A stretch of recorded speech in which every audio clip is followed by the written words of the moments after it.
पति बंटी एक कुली था। वो नदी पार से आने वाले पक्षियों के सामान को इधर से उधर करता था। एक दिन जब बंटी काम पर जा रहा था तब टुनटुनी उससे कहती है, अजी अपनी सेहत का भी ध्यान रखा करो। सभी किसी न किसी दिन छुट्टी लेते हैं, लेकिन तुम तो रविवार को भी काम करते हो। अरे पगली, अगर काम नहीं करूँगा तो घर कैसे चलेगा? तू तो माँ बनने वाली है, बच्चों का खर्चा बढ़ेगा। अगर काम नहीं करूँगा तो अपने बच्चों को अच्छी जिंदगी कैसे दूंगा? आपसे तो बात करना ही बेकार है। ये लीजिए पोटली, इसमें मैंने रोटी और चावल रख दिए हैं, समय से खा लीजिएगा। नहीं टुनटुनी, आज मेरी तबीयत कुछ सही नहीं लग रही है, कुछ भी खाने का मन नहीं कर रहा है। काम से आऊँगा तो खा लूँगा। बंटी बिना खाना लिए काम पर चला जाता है। टुनटुनी को क्या पता था कि बंटी से उसकी ये मुलाकात आखिरी थी।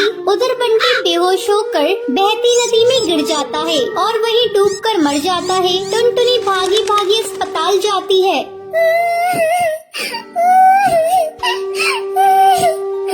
बंटी, ये क्या हो गया? सब कुछ एक पल में खत्म हो गया। अब ये बच्चा किसे अपना पापा कहेगा? मैं तुम्हें कई बार समझा रही थी अपनी सेहत का ध्यान रखो, लेकिन तुम तो मेरी बात मानते ही नहीं। अब मैं क्या करूं बंटी? समय तेजी से पंख लगाकर उड़ने लगता है। टुनटुनी एक बच्ची को जन्म देती है। एक दिन टुनटुनी के पास डाकिया एक खत लेकर आता है। अरे ये खत तो कड़कनाथ सेठ की कंपनी की तरफ से आया है और मुझे बंटी की जगह कुली की नौकरी दी गई है। मुझे अपनी बच्ची की नौकरी करनी ही होगी, तभी मैं उसे एक अच्छे स्कूल में पढ़ा पाऊंगी और उसे बेहतर भविष्य दे सकूंगी। अगले दिन से ही टुनटुनी कुली बनकर पक्षियों का बोझ उठाती थी। जब भी नदी के उस पार से कोई पक्षी आता था, टुनटुनी तेजी से उन पक्षियों के पास पहुंच जाती थी। बहन जी, क्या मैं आपका बोझ उठा लूं? अरे तुम तो एक चिड़िया हो, क्या तुम इतने बोझ को उठा सकती हो?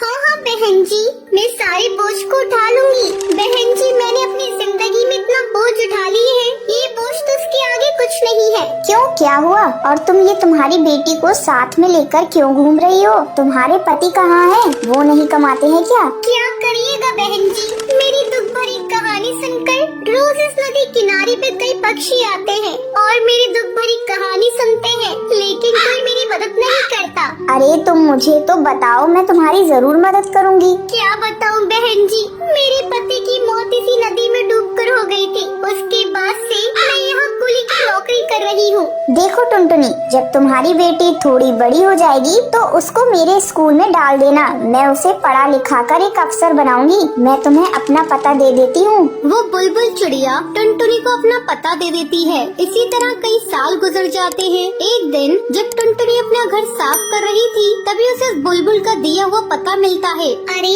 ये पता तो वही है जो मैडम जी ने मुझे नदी किनारे पर दिया था। मैं तो बिल्कुल भूल ही गई थी। अब मैं अपनी बेटी को लेकर मैडम जी के स्कूल में जाऊंगी और उसे वहाँ पढ़ाऊंगी। टुनटुनी अपनी बेटी को लेकर उस पते पर पहुँचती है।